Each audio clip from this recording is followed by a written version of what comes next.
Hello friends, last video में हमने देखा था कि हमारा जो फीड वाटर साइकिल देखी थी हमने लास्ट वीडियो में, हमारा जो वाटर था फॉर स्टीम कन्वर्शन वो ड्रम में पहुंच चुका था। फिर आगे का हम आपको बताएंगे कि बॉयलर में कैसे वो वेट स्टीम विथ वाटर जो रहती है वो कैसे सुपर सेचुरेटेड स्टीम में कन्वर्ट होती है। देखिए यहाँ से आपको दिख रहा है कि यहाँ से ड्रम से हमारी है ना स्टीम जो है वो सुपर हीटर 1 में एंटर होती है।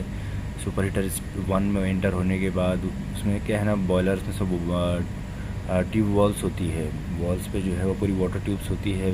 वो वाटर ट्यूब में वाटर प्लस स्टीम होती है और फिर वो क्या है ना धीरे धीरे इधर हीट होते जाती है। जो अलग अलग एरियाज़ है, मतलब हीटर जो है बॉयलर के अलग अलग एरियाज़ में प्लेस्ड है और हर एरिया का टेम्परेचर अलग अलग होता है। तो वो है अपनी जो स्टीम है वो हीट होते जाती है, उसका ड्राइनेस बढ़ता जाता है, उसका वेटनेस कम होता जाता है। एंटर होती है सुपर हीटर 1 में, फिर 1 से 2 में जाती है, ऐसे ही करते करते अप टू वो 10 तक पहुंचती है।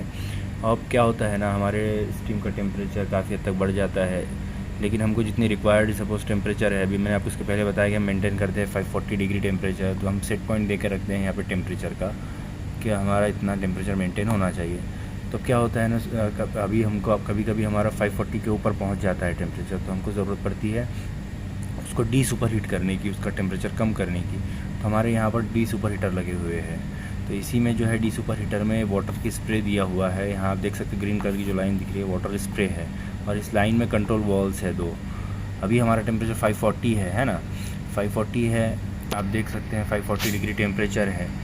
लेकिन जो हमको फाइनल में हमको जो टेम्परेचर मिल रहा है, अगर ये 540 फाइनल जो आउटलेट टेम्परेचर मिल रहा है स्टीम में टरबाइन में जाने वाला जो टेम्परेचर है, ये अगर 540 के ऊपर जाता है तो क्या होगा, ये जो कंट्रोल वॉल्स है ये ऑटोमेटिक ओपन होना स्टार्ट हो जाएंगे। अभी कम है हमारा 540 सेट पॉइंट है और टेम्परेचर कम है, तो क्या किया, ये दोनों वॉल्स बंद है। जैसे ही अगर हमारा टेम्परेचर इधर का टेम्परेचर बढ़ता है और ये टेम्परेचर कम होता है तो ये दोनों वॉल्स ओपन हो जाएंगे और स्प्रे करेंगे। ये सेट पॉइंट को देखकर उसकी रिक्वायरमेंट के हिसाब से ये ओपन होते हैं और अंदर में स्प्रे करके स्टीम का टेम्परेचर को डाउन लाते हैं। और फिर हमारी स्टीम जो है वो यहाँ से होते हुए आगे बढ़ती है और फाइनल सुपर हीटर तक पहुँचती है। फाइनल सुपर हीटर में पहुँचने के बाद हमारा जो फाइनल टेम्परेचर रहता है वो हमको अचीव होता है। और फिर ये जो स्टीम है, ये फाइनल आउटलेट स्टीम जो रहती है, ये हमारी टरबाइन में जाती है टरबाइन को रोल करने के लिए। तो ऐसे मतलब हमारी स्टीम पहुंचती है टरबाइन तक। अब इसकी वीडियो में, इसके बाद की वीडियो में हम देखेंगे कि कैसे स्टीम टरबाइन को रोटेट करती है, फिर वो कैसे जनरेटर से कनेक्ट होता है और फिर हमारी इलेक्ट्रिसिटी जनरेशन होती है। आज के इतना ही था। Thank you.